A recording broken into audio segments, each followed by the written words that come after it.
자, 두 번째 시간은 이제 형제 자매님들 말씀을 서로가 교제 나누는 시간인데, 잠깐 히브리서 8장 말씀 중에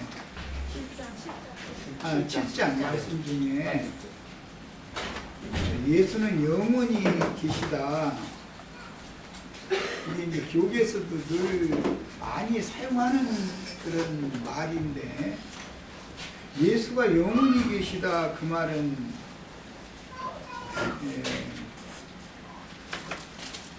출애굽기의 3장 14절에서 인용하는 말인데, 거기 보면 여호와 하나님을 애굽에 있는 백성들에게 가서 무엇라고 그 이름을 소개를 할까요? 그러니까 나는 스스로 있는 게 아니라 이렇게 답변하신 내용에서 인용하는 말이에요. 거기 계시다, 이 말은 존재 자체가 스스로 있는 존재. 오늘 그 말씀에 보면은 27장 24절에 예수는 영원히 계심으로 이렇게 돼 있죠? 거기 계심으로가 있고, 25절에는 그가 항상 살아 계셔서, 그 다음에 모든 죄인에게도 26절에는 떠나 계시고, 이렇게 세 번 연거푸 계시다라는 이 말이 나왔죠. 이거는 스스로 있는 자라는 말이에요. 존재 자체다 이 말이죠. 예를 들어서 공기라는 것이 하나님이 살아계시지 않으면 모든 어떤 것은 스스로는 있을 수 없는 거에다 피조물이니까 그분이 살아계시기 때문에 그분 안에만 있을 수가 있는 거예요. 나라는 존재도 진현이가 이렇게 태어나가지고 저렇게 지금 건강히 잘 자라서 이게 살아있잖아요. 지금 현재 있는 거죠 지금. 그게 예수가 바로 모든 있는 것들의 실체다 이거예요. 그런 뜻이에요. 좀 어려운 말인데, 그래도 여기 이제 존재라는 말이다라는 거. 그 다음에 뭐 빛이 있으라 했으니까 있게 하시는 분으로 말미암아 빛이 있는 것이죠.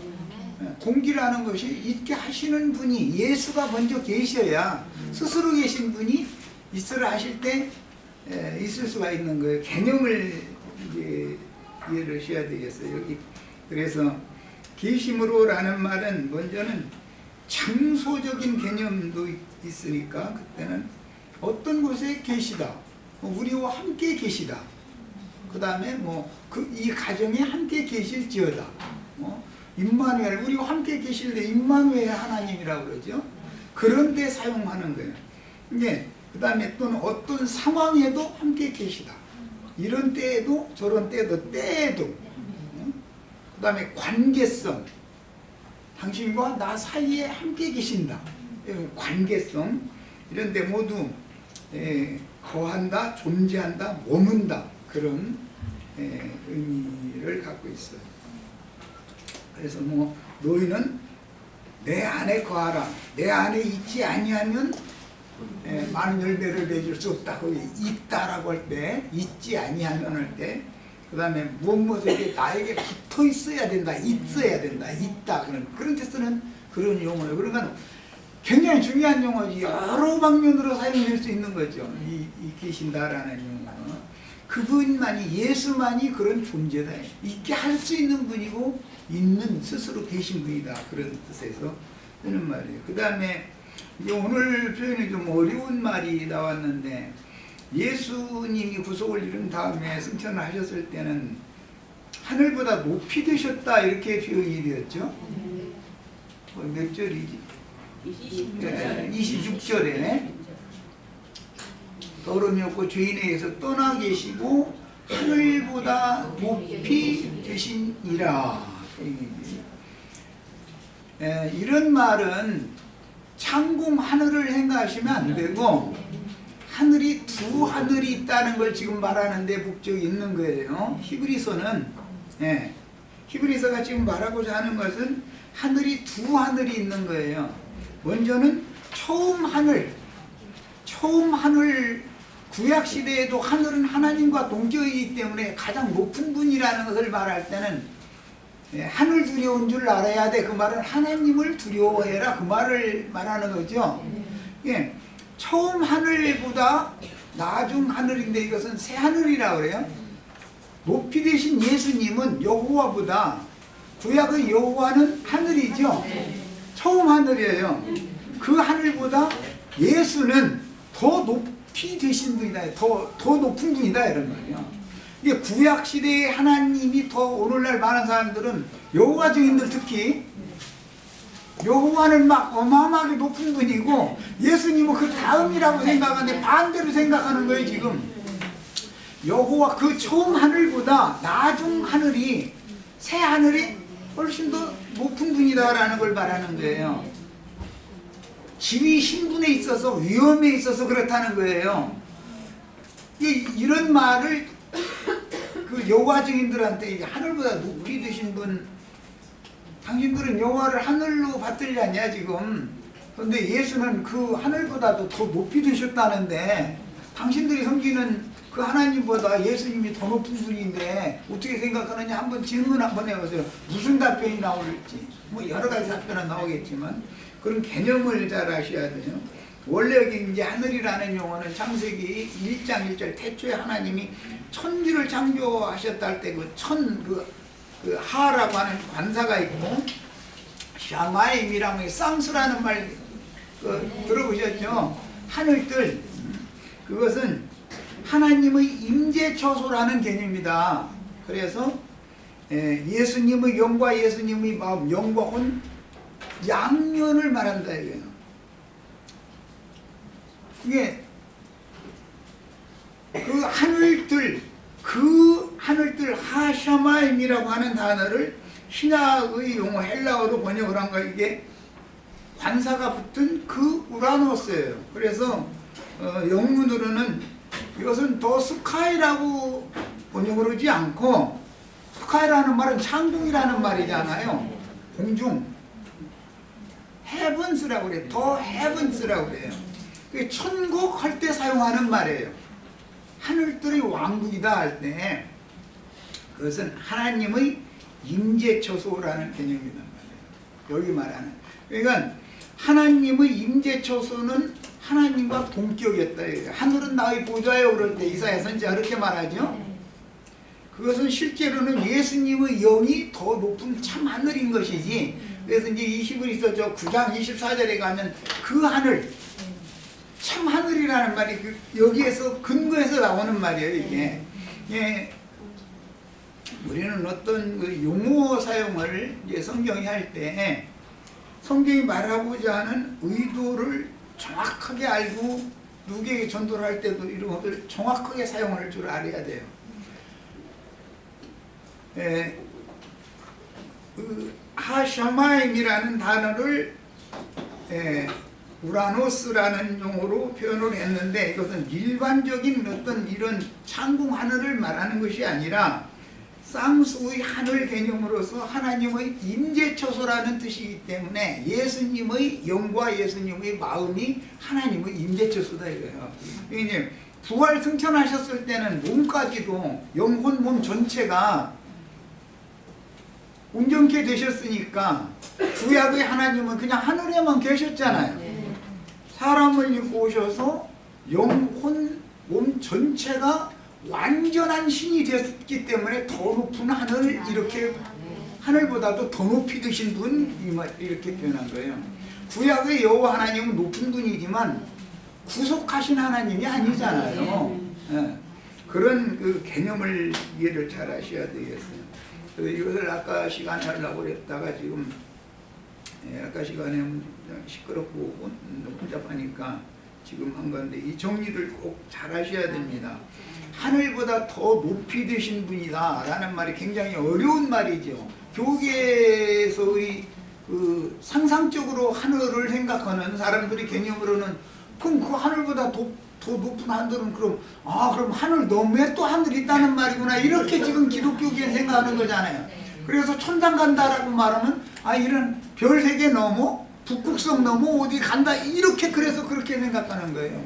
그런데 그게 물질계의 그것을 자꾸 생각하니까 그렇지, 창공 하늘에 있는 어떤 북극성 너머에 다시 비행 지자리에 도우면 지구로 다시 오게 돼 있어요. 우주는 광활해도 어차피 원이니까, 어차피 둥그니까.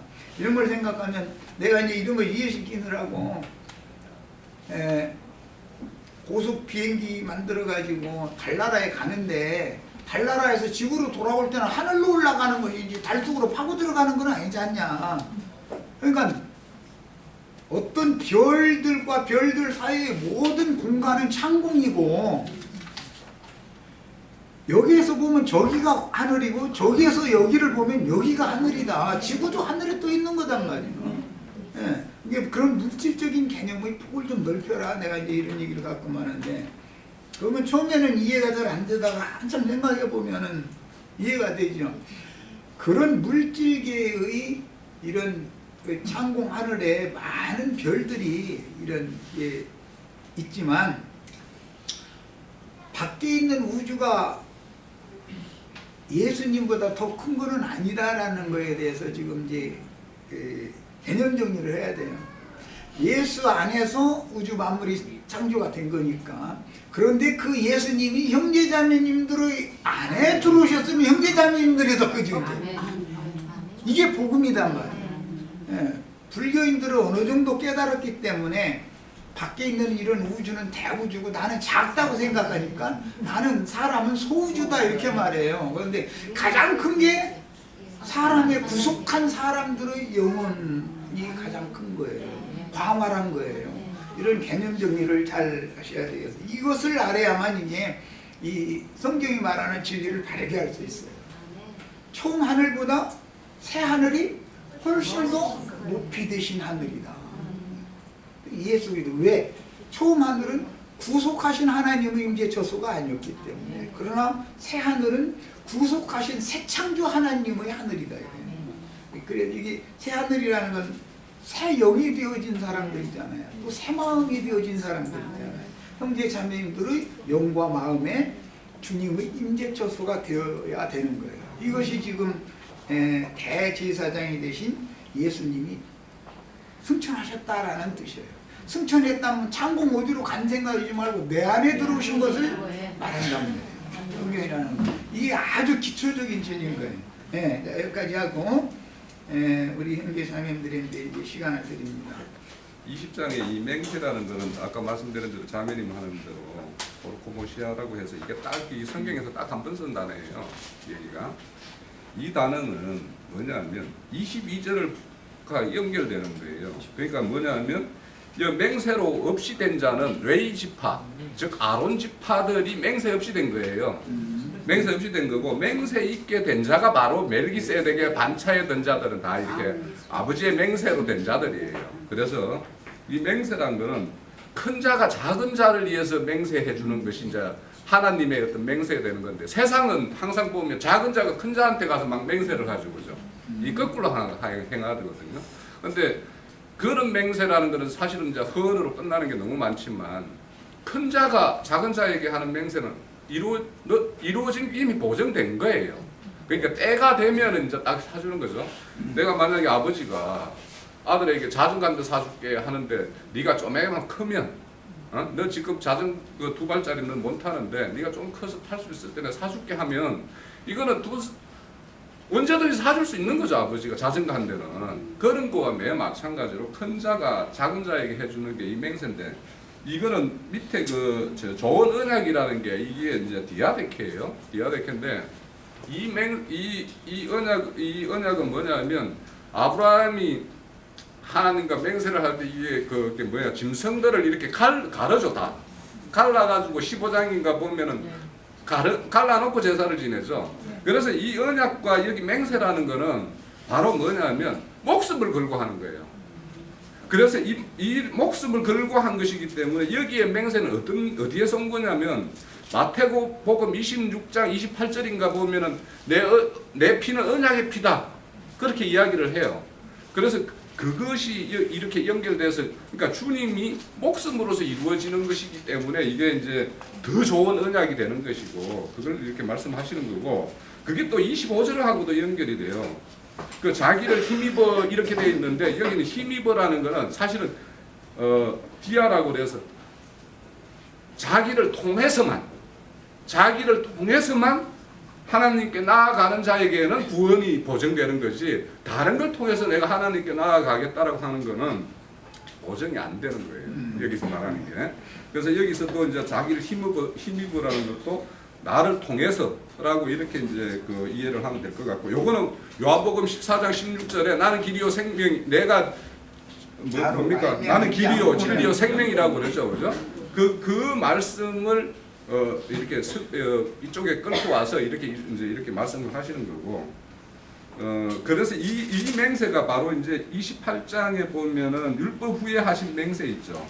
그래서 이 맹세라는 것은 하나님의 일반적인 분명한 말씀하고 하나님이 어떤 목숨을 걸고 하는 맹세하고의 어떤 구분을 조금 지을 필요가 있는 거예요. 그래서 다른 데의 맹세하고는 조금 약간 의미가 좀 달라요. 여기의 맹세가. 딱 이 단어는 여기에서 한 번만 딱 써져 있는 단어예요. 자, 지금 형제님 한 말 이게 정의를 내가 좀 할게요. 계약 체결을 할 때는 반드시 맹세를 하는 거예요. 어떤 구약 성경에서는 부족 사이에 예를 들어서 라반 가문과 야곱 가문이 헤어질 때 산에서 계약 체결을 하잖아요. 그런데 반드시 양이나 염소를 잡아놓고서 그 갈라서 제사를 드리는 거예요. 양편 그 야곱 부족과 라반 부족이 이렇게 양편에서 서서 그 가운데다 돌무더기를 놓고 그 위에 이제 재물을 올려놓고 갈라는 자른 그 고기를 올려놓고 불고기 해놓고서 계약 체결을 하면서 그걸 먹는 거예요. 그런데 그 계약의 의미는 네가 이 손 한 발이라도 이쪽으로 넘어오고 내가 한 발이라도 네 쪽으로 넘어가면 이 죽임당한 이 재물처럼 너희 족속을 씨를 남기지 않고 멸한다. 이게 서로가 그럼 그렇게 하자라고 언약을 맺는 거예요. 계약을 하는 거예요. 그런데 사용되는 용어요. 그것이 지금 형제님 말한 그 그리스도의 맹세란 말이에요. 그 다음에 맹세하지 말라. 사람들끼리 헛맹세하지 말라고 이제 할 때 그건 사실은 아무리 사람들끼리 어떤 약속을 하는데 확증을 하려고 맹세를 하는 거 아니에요. 내가 하늘을 두고 내가 지난번에 뭐 그 한나라당 어떤 분인데 장을 지져면 뭐 그랬다고. 근데 왜 그게 그냥 장 짓어야 되는데 왜 장 안 지지느냐가 비방 많이 들었죠. 그게 헛맹세죠. 그게 그런 맹세에 사용되는 단어가 있고 어떤 경우는 용사로 쓰는 단어가 있고 그 맹세를 한다라고 할 때 봉사형으로 쓰는 단어가 있고 그래요. 그게 그런 것은 이제 문맥에 따라서 해석하면 돼요. 그 다음에 기왕 여기 맹세 이야기가 나왔으니까 완전한 맹세라는 것은 예수님 자신이 보다 더 큰 이가 없으니까 말씀은 예수를 보증물로 걸어놓고 맹세를 한 거잖아요. 예를 들어서 뭐 내 손에 장을 지좀 손을 보증물로 걸어놓고서 맹세했는데 장에다 못 찢었잖아요. 그러니까 그거 소용없는 소리고 하나님의 말씀은 보증물을 맹세에는 반드시 보증물을 걸어놓고 하는 거니까 그 보증물이 재물이단 말이에요. 계약 부족 간의 계약 체결할 때는. 그래서 이제 그 예수를 보증물로 딱 걸어놓고 하나님의 말씀으로 더 높은 이가 없으니까 자기 자신에게 그 맹세를 한 거예요. 그런데 그 맹세가 이루어졌죠. 시련적으로 이루어진 것이 인자 예수가 오셔서 제물로 죽으신 거단 말이에요. 그런 뜻이에요. 네. 자. 누가복음 7장을 다 볼 텐데 누가복음 7장을 보려면 이게 이제 우리가 성경을 장절을 구분해서 읽으면 우리가 큰 이 성경이 말하고자 하는 의도를 쉽게 놓친다기보다 제대로 파악하기 어렵다라는 것을 이제 좀 말씀을 드리고 싶고, 그래서 이제 지난 주 중에 이제 그 형제님이 좋은 열매, 좋은 나무, 나쁜 나무 말씀을 하셨고, 또 그 이야기에 이렇게 이제 그 말씀을 이렇게 말씀을 듣다가 이제 제가 그것이 이제 누가복음에도 똑같이 나오기 때문에 이제 이렇게 연결해서 보다 보니까 좀 이렇게 말씀드리고 싶은 게 있어서 이제 제가 말씀드려볼게요. 우선 이제 누가복음 7장은 6장에 39절, 이게 너무 이제 기니까 이제 하나하나 읽기는 힘들고 눈으로 이제 성경책을 보시면서 이제 말씀을 들어보세요. 이 누가복음 6장 39절부터 49절까지가 이제 이 내 눈에 있는 들보 이야기를 하고 있어요, 그죠? 들보 이야기를 하면서 이제 못된 나무하고 좋은 나무하고 이렇게 연결을 시키는 거예요. 그러니까 뭐냐면 자기 눈에 있는 들보를 못 보는 사람이 결국에는 못된 나무인 거죠, 그죠? 그러니까 이제 자기 눈에 있는 들보를, 자기 눈에 있는 티끌을 들보로 보는 사람은 좋은 열매예요. 결국엔 거꾸로 말하면 이제 이게 이렇게 연결이 되는 거예요. 그리고 이제 이것이 이제 45절에 보면 사람이 마음속에 쌓인 것이 선이 쌓이면 선이 나오는 거고 악이 쌓여서 악이 나오는 거예요. 그걸 이야기하고 있고, 결국에는 우리는 선악과나 나무를 먹었기 때문에 선악의 어떤 그런 열매가 이렇게 우리 속에는 채워져 있죠. 그래서 이것이 비워지고 새로운 것이 채워지지 않으면 우리에게는 선악과 나무에 맺혀져 있는 그런 인격에 의한 것들이 막 나오게 되어 있다라는 거예요, 결국에는. 그런데 이제 48절에 보면 집터 이야기를 이렇게 해요. 그 마태복음에는 모래에 짓는 집, 뭐 반석에 있는 짓는 집 이렇게 이제 이야기하지만 여기는 집터를 깊이 파서 주춧돌을 이렇게 박는 어떤 그런 집을 짓는 자가 있고, 뭐 그렇지 못한 자가 있다라고 그러는데 여기 요동하지, 그렇다면 깊은 주춧돌에 그 주춧돌을 놓게 되면 요동하지 않겠죠, 그죠? 그런데 이 뒤에 보면 요동하는 이야기가 나와요. 그리고 이제 그러니까 결국에는 누가복음 37장은 누가복음 7장은 누가복음 6장의 이야기를 이제 예를 들어서 이제 설명을 하는 거죠, 구체적으로. 그래서 이제 좋은 나무 열매가 어떤 것인가라는 것은 이제 7장에 제일 첫 번째 나오는 게 뭐냐면 백부장의 사랑하는 종을 구하는 이 이야기가 나오는 거예요. 그러니까 이 이제 좋은 열매의 어떤 본으로 딱 이렇게 이제 예시로 딱 보여주는 거예요. 그래서 이제 우리가 누가복음을 이렇게 이야기할 때는 이 마태복음하고 누가복음은 같은 이야기가 굉장히 많이 나와요. 많이 나오는데도 이걸 똑같은 성경 구절을 가지고 똑같이 해석을 하면 그러면 누가복음, 마태복음 뭐 하나만 있지 뭐 왜 누가복음이 있겠어요? 그러니까 이거는 뭐냐면 수신자가 다른 거예요. 그럼 마태복음은 뭐냐면 유대인들에게 율법을 잘하는 자들에게 보내는 편지예요. 그래서 이거는 뭐냐면 새로운 의가 이렇게 오셨기 때문에 너희들은 이제 바꿔야 된다 이걸 이야기하는 것이 마태복음이고, 이 누가복음은 그 의가 너희들에게는 아무것도 너희들은 이렇게 수고하고 한 것이 없는데 그 의가 너희에게까지 이렇게 미쳤다. 그러면서 이제 누구에게 편지를 보내냐 하면 데오빌로에게 보내죠. 그래서 이제 이 누가복음이나 사도행전은 사실 책을 한 권으로 보는 사람들이 많아요. 그런데 이제 이거를 그 사도행전은 역사서라고 해서 이렇게 그 누가가 같이 썼지만 뒤로 이제 이렇게 나눠놨는데 실질적으로는 이렇게 두 권이 한 권이었는데 이 두 권을 나눴다라는 이야기들을 이제 많이 해요. 그래서 이 데오빌로라는 사람이 실제 인물이냐 아니 가공의 인물이냐 이거에 대해서도 논쟁은 있어요, 지금. 왜냐면 그런데 이제 그게 저희들에게는 중요하지 않은 게 이 데오빌로는 이제 이방인이에요. 이방인이지만 하나님을 영접한 자에게 하나님의 의를 더 잘 새기고 설명해 주기 위해서 이 편지를 쓴 게 누가복음이고 사도행전이에요. 그러면 이제 여기에는 자 이방인 중에 그러니까 첫 번째 뭐냐면 너희와 똑같은 유대인이 아닌 이방인 중에 이런 믿음이 있다라는 걸 이제 딱 표를 하나 딱 그 하나님이 제시하는 게 뭐냐면 백부장의 이 종을 이렇게 그 목숨을 구하는 이 이야기가 나오는 거예요.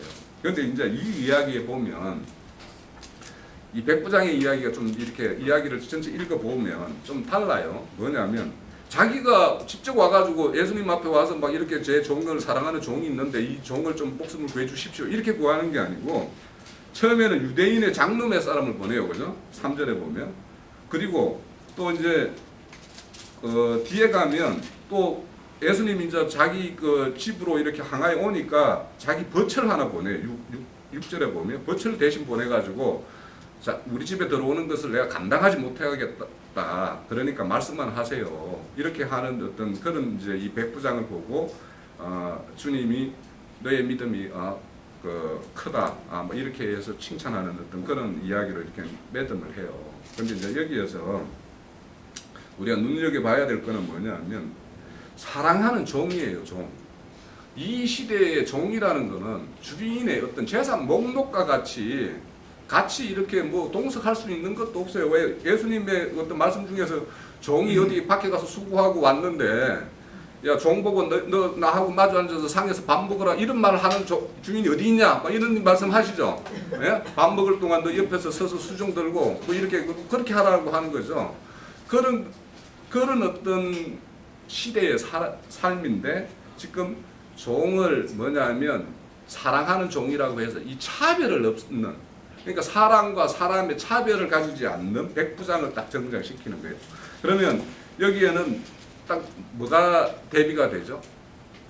유대인들은 철저하게 사람과 사람의 차이를 두고 있죠. 자기의 어떤 유대 민족과 이방 민족의 어떤 차별을 딱 두고 있고. 그래서 이제 이것을 하나 이제 이렇게 말씀을 하고 있어요. 그래서 이제 이자가 우리가 이제 이 백부장이 왜 이렇게 주님 앞에 이렇게 직접 나서지 않고 장로를 보내고 버철 보내서 이렇게 종의 어떤 목숨을 구하는지 그에 대해서는 이제 우리가 좀 생각해 볼 것이 백부장 스스로는 자기 자신의 들보를 너무도 잘 보고 있는 분이에요. 그래서 자기는 죄인이기 때문에 주님 앞에 감히 설 수 없는 자다라고 생각을 한 것이고 자기보다 남을 더 낮게 생각해서 유대인 장로를 자기보다 낮게 생각하고 내 버철을 나보다 낮게 생각하기 때문에 자기의 어떤 사자로서 이렇게 보내서 주님의 어떤 구원을 구하는 어떤 이런 모습을 보이고 있거든요. 그래서 이제 이런 것이 그러니까 바리새인과 유대인은 차별의식이 엄청 큰데 그렇지 않은 이방인 너희들에 대해서 하나님이 이렇게 좋은 구원이 이렇게 임할 수 있는 길을 이렇게 예비하셨다라는 것을 이렇게 그래서 그런 어떤 실제적 구원의 어떤 사례를 딱 제시하고는 그 다음에 뭐가 나오냐 하면 바로 나인성의 장례를 딱 맞는 이야기가 나와요. 그러니까 이 이야기가 그러면 이 주님이 일부러 이 나인성에 들어가서 이 장례 행렬을 딱 보여줬겠죠. 제자들한테 보여주기 위해서 여기 들어갔겠죠. 그죠? 그러면 왜 이런 장례 행렬을 이렇게 장례 행렬을 보게 하셨을까? 이거에 대해서 한번 생각해 볼 필요가 있어요. 이 모든 인생들은 하나님과 만남의 역사가 이루어지지 않으면 이와 같이 다 어디로 행하느냐 하면 살았다 하나 다 죽은 이 행렬로 가고 있는 거예요. 그러니까 이거를 세상 사람들은 이 자신이 이렇게 떠내려가고 있다라는 사실을 모르고 있는 거죠. 그래서 이제 제자들에게 이 장면을 보여주고 뭐냐면 주님과의 만남의 사건이 일어나면 이렇게 죽음이 생명으로 전환되는 이 생명 사건으로 전환된다라는 걸 딱 보여주는 거예요. 예? 여기 이제 이 나인성의 어떤 그거는 그런데 그 밑에 보면 이제 18절부터는 요한의 제자가 이때 세례 요한은 어떤 상황이냐면 헤롯의 어떤 감방에 갇혀 있는 상태예요. 이 상황이 뭐냐? 헤롯이 자기 아우의 부인을 이렇게 자기 부인 삼고 막 이런 것들을 책망하다가 이렇게 이제 잡혀 있는 그런 상황에서 이제 자기 제자를 보내서 주님에게 이제 뭐냐면 주님이 그분입니까? 내가 기다리고 이미 이때는 뭐냐면 세례 요한이 오신 예수를 위해서 강야에서 회개를 선포하고 세례를 이렇게 베풀고 한 그 이후에요. 그 이후에 세례 요한이 지금 내가 맞이한 예수님이 내가 지금까지 기다렸던 그분이 맞습니까? 이런 의심을 해요. 예? 그래서 여기에 이 이야기는 뭐냐면 바로 앞에 누가복음 6장 48절에 깊은 주춧돌에 집에 틀을 세우지 않으면 이렇게 요동하는 흔들릴 수밖에 없는 이것을 딱 보여주는 것이 뭐냐면 18절부터예요. 이게. 네? 그래서 왜 이것이 세례 요한이 예수님이 오셨을 때 자기 자신에게 그 세례를 받죠, 그죠? 세례를 받을 때 하늘이 열려서 성령이 비둘기같이 내리는 이것도 보고 이렇게 병 고치고 죽었던 사람을 살리고 하는 이런 것들도 다 이렇게 했어요. 듣고 봤어요. 그런데 왜 이런 현상이 일어나느냐? 이거는 뭐냐면 앞에 유대인들이 차별을 하는 유대인이죠, 그죠? 세례 요한도 여전히 유대인이에요. 그 때를 아직도 못 벗어난 거예요, 지금. 왜냐하면 여전히 차별 의식이 있어요, 세례 요한이 아직도 이 사람도. 그리고 세례 요한은 자기가 강야에서 사역할 때 이 사람은 뭐 묻고 이렇게 사역을 했죠? 네? 메뚜기와 석청과 또 이 별짐석 가죽을 입고 이렇게 사역을 했죠. 그런데 예수님이 와서는 뭘 어떻게 하고 있냐 하면 죄인과 가부와 세리와 막 어울려서 먹고 막 이렇게 어울리고 막 이렇게 한단 말이에요. 그러니까 자기가 볼 때는 자기는 그래도 어떤 자기의 어떤 그 신앙을 지키기 위해서 강야에서 금식도 하고 뭔가 이렇게 어떤 금욕을 이렇게 행했었는데 이 예수님이 이렇게 와서 행하는 걸 보니까 자기의 기대한 것과 뭔가 다른 것 같은 거예요. 이게. 에? 왜냐하면 물론 이제 처음에 유대인들이 대망했던 안국을 이렇게 다시 복원하는 이런 것도 있었겠죠. 있을 수 있어요. 세례 요한이. 그런데 그거보다 더한 거는 병 고쳐주고 이런 거는 좋다 이거예요. 좋은데 이런 사람들과 어울리고 뭐 이렇게 하는 것이 이게 자기가 용납이 안 되는 거예요. 그러니까 왜 이렇게 세례 요한이 이렇게 흔들려서 당신이 그입니까? 이렇게 이런 말을 하냐 하면 사람은요 누구나 누군가에게 기대하는 바가 있어요. 지금 세례 요한은 예수에게 기대하는 바가 있어요. 그런데 그분이 와서 행하는 거와 내하고 사이에 이렇게 간격이 있는 거예요. 이 간격을 자기의 어떤 그게 뭐냐면 그 간격이 있음을 있다라는 것은 뭐냐면 자기 부인이 아직 안 됐다라는 거예요. 사실은 우리도 지금 사실 주님의 세계와 나의 어떤 일상과 내 어떤 신앙의 어떤 그런 것과 차이를 느낄 때 있죠. 있는데 이런 것들은 내가 아직까지 하나님의 어떤 세계를 온전히 이해 못해서 그런 부분도 있지만 내 의가 아직도 안 내려졌기 때문에 여전히 하나님의 의를 내가 생각하고 판단하는 그런 게 있단 말이에요.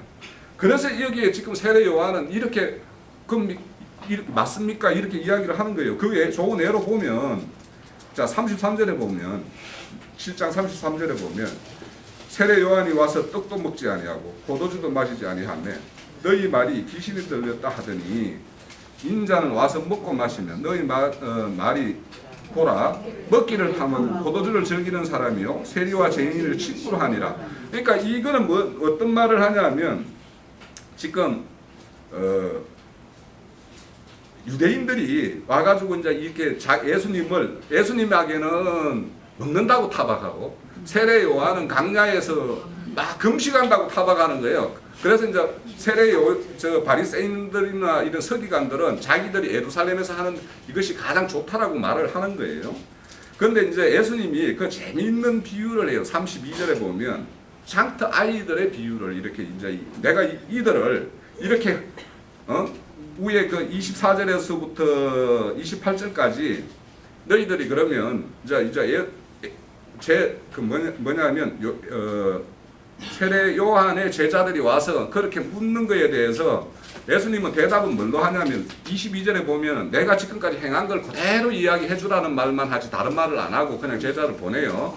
제자를 보내고 난 다음에 이제 예수님을 따르는 제자들에게 야 그들이 세례 요한의 제자와 세례 요한이 강야에 왜 갔더냐? 뭐 흔들리는 갈대를 보러 갔냐? 뭐 이런 애를 궁지고 뭐 하얀 옷 입은 이런 자들을 보려고 강야 갔냐? 그런 건 아니지 않냐? 그러니까 그들이 보러 간 거는 그 선지자를 보러 간 거 아니냐? 그렇게 선지자를 맞이하려고 간 거 아니냐? 그렇게 이제 이야기를 해요. 그러니까 그 이야기에 대해서 옳다라고 이야기를 하면서 이제 이렇게 하는데 그렇지만 이는 세례 요한과 그 제자들이 어떤 상태냐라고 예를 드는 게 뭐냐 하면 32절이에요. 장태 아이들. 그러니까 장태 아이들은 그 당시에 이제 뭐 이런 것이 있었던가 봐요. 이제 내용에 보면 아이들이 두 편으로 나눠가지고 한쪽 편의 애들이 피리를 불어요. 피리를 불면 반대쪽에 한 편의 애들은 그 피리 소리에 맞춰서 이제 춤을 추는 거예요. 그러니까 피리 부는 사람이 신나는 노래를 불며 신나는 춤을 춰야 되죠. 또 그 피리 부는 사람들이 장승국 같은 슬픈 노래를 부르면 이 사람들 슬픈 춤을 춰야 되는 거예요. 그런데 지금 어떤 상황이냐 하면 피리 부르는 사람은 신나는 이 피리를 부는데 춤추는 사람은 장승국을 기대하고 있는 거예요. 지금. 그러니까 피리 부는 사람하고 춤추는 사람들이 엇박자가 되는 거예요. 또 여기서 또 피리 부는 사람이 장승곡을 이렇게 부르려고 그러니까 저쪽에서는 이제 신나는 노래를 기대하고 있는데 이러니까 피리 부는 사람하고 춤추는 사람들이 함께 어우러지지를 못하는 거예요. 지금 세례 요한과 예수님의 사이가 딱 이렇다라는 거예요. 내가 지금 이렇게 생명 살리는 신나는 피리를 부는데 얘들은 장수곡을 기대하고 있고 그래서 이게 뭐냐면 그들과 이 주님의 어떤 행함이 자기들의 기대와 미치지를 못하는 거예요, 지금. 그래서 이제 그런 이야기를 하고 그 35절에 우리가 이제 좀 유심히 볼 게 뭐냐면 지혜는 자기의 모든 자녀로 인하여 옳다함을 얻는다라고 이야기를 해요. 그럼 예수님이 이 땅에 와서 행하심에 의해서 뭔가가 옳음을 어떻게 증명받느냐 하면 많은 수는 아니지만 예수님의 행하심을 의로운 선으로 받고 그걸 따르는 자가 이렇게 생긴다라는 거예요. 그 자에 의해서 주님은 당신의 하시는 일이 옳다람을 받는다라는 거예요. 그러니까 주님이 행하시는 일을 우리가 그분이 이 땅에 오셔서 행한 것을 우리가 옳다라고 이렇게 맞습니다라고 이렇게 고백이 되어지는 사람에 의해서 주님은 주님이 이 땅에 오신 그 행함의 어떤 지혜는 이렇게 입증이 된다라는 거예요. 그리고 이제 마지막으로 그 36절에서부터 50절까지는 우리가 잘 아는 이야기예요. 사실은 이 이야기도 제가 보다 보면서 이제 겸하여 보게 됐는데 여기도 옥합을 붙는 여자의 이야기가 여기에 딱 붙어 있어요. 그러니까 이 성경의 기자들이 성령의 어떤 그 조명에 의해서 이 똑같은 사건을 어디에다가 이렇게 딱 붙여서 하나님이 의도를 전하고자 하는 건지를 딱 이렇게 나열해 놓은 것이 성경의 말씀인데 지금 뭐냐 하면 가장 좋은 나무 열매가 어떤 것인지 가장 좋은 나무의 어떤 실상이 어떤 것인지를 딱 보여주는 것이 바로 옥합을 붙는 여자예요. 그래서 이 여자를 이야기를 하기 전에 뭐냐 하면 500데나리온 빛을 탕감받은 자와 50데나리온을 탕감받은 자를 딱 비교해 놓는 거예요. 그러면 여기에서 어떤 자가 좋은 나무고 좋은 열매이냐 어떤 자가 나쁜 나무고 나쁜 열매이냐 이거를 이제 그 말하는 게 500데나리온을 탕감받은 자가 좋은 나무고 좋은 열매를 맺는다라는 거예요.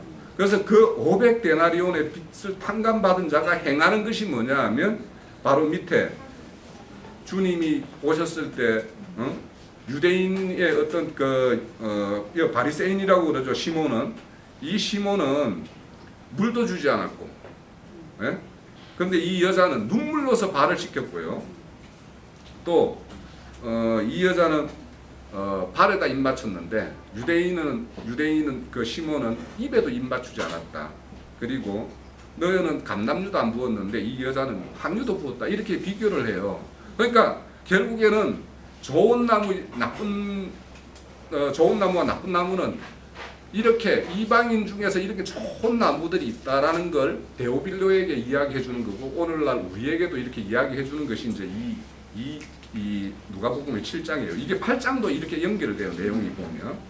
그래서 우리가 이 옥합을 깨는 이 여자의 행함을 제가 지난주에는 온전한 하나님과의 연합을 이룬 사람이 어떤 본으로서 여기에 제시해서 그래서 예수님이 이 땅에 오셔서 행했던 복음이 들어가는 자리에는 그 여자의 행함도 전하여 될 것이다라고 이야기를 한 이유는 복음이 증거되는 자리에는 이 여자와 같이 완전하게 합일된 그런 상태에서 복음을 전하지 않으면 이 복음이 어딘가에 허점이 많은 그리고 상대에게 그렇게 감동도 전달이 안 되는 이런 복음이 될 수밖에 없고 온전한 연합을 이룬 자의 어떤 그런 복음이어야지 다른 상대 그 말씀을 듣는 자에게도 생명의 역사가 일어날 수 있다는 것도 내가 말씀드렸는데 오늘은 좋은 열매의 어떤 가장 본보기가 내 눈에 들보를 보는 자 그래서 500데나리온의 탕감을 받은 자 이 자의 어떤 의식을 가지고 있어야지만이 내가 주님에게 이렇게 칭찬받는 좋은 열매라는 어떤 그런 결론을 말씀드린다라는 게 이 누가복음 전체의 이야기라는 생각이 들어서 지난주 형제님 말씀 들으면서 이 말씀을 좀 음미를 해봤어요. 예. 주님의 그 회심의 고백을 하는 그 죄인된 삶을 어떻게 고백하는지 한번 보겠습니다.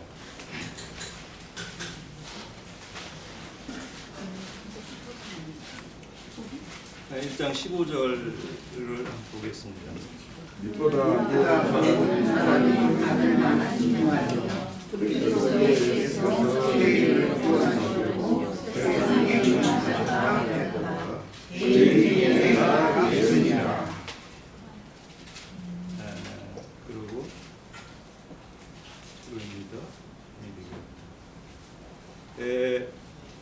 사도 바울이 이제 죄인 중에 괴수라는 고백을 하게 된 것은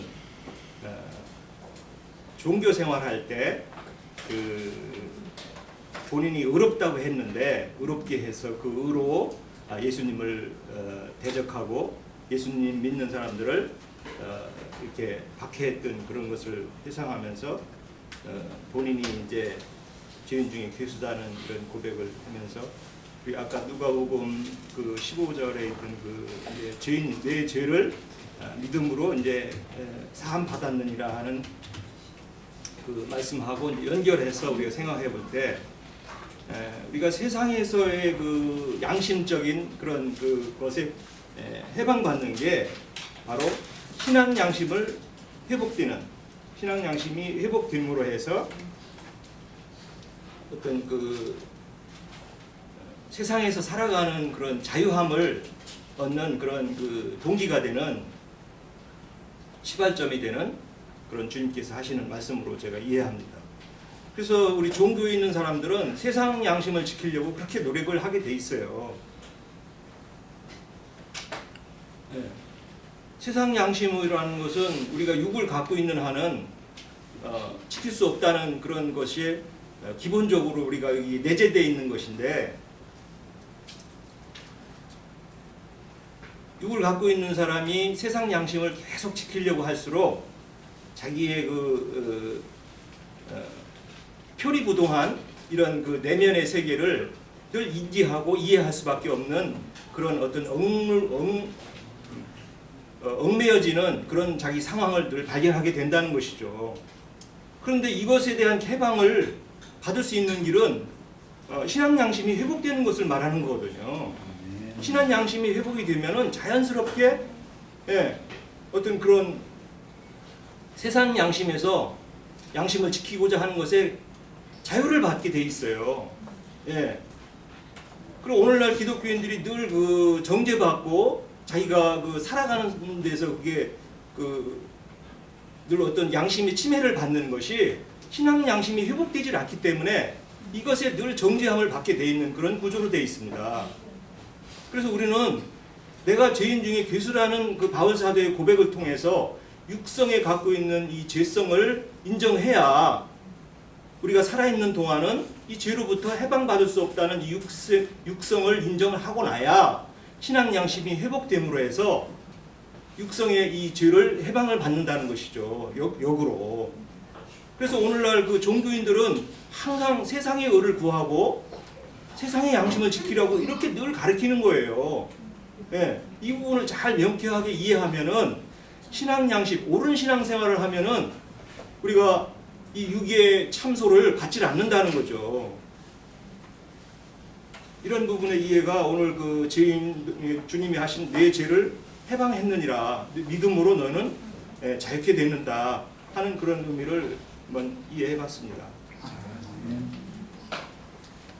양심은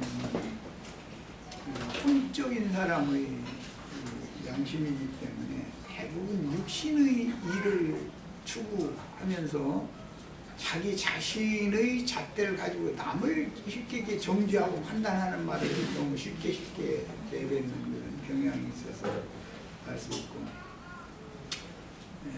어린 양의 피로 씻음을 받은 신앙 양심을 가진 사람은 나 같은 죄인을 불쌍히 여겨서 은혜를 입혀서 이렇게 구원해 주신 그 은혜의 의지를 하기 때문에 남의 어떤 그 허물이나 흠을 봐도 옛사람의 양심으로 함부로 판단하는 말이 못 나오는 거죠. 할 수가 없는 거죠.